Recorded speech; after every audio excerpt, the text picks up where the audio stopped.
This video is going to show you how to produce the sounds properly for the English language. So what we're going to do is we're going to go through and show you just the letter, and then you'll hear the proper speech production for that sound.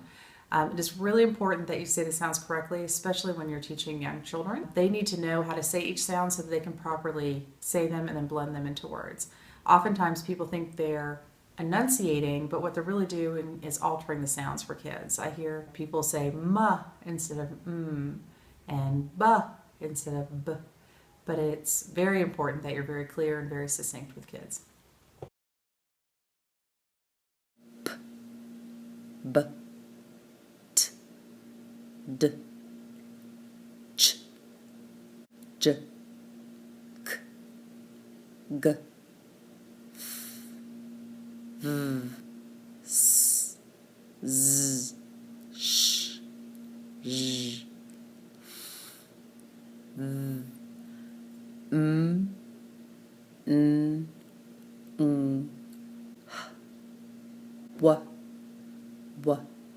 l, r, e, I, a, o,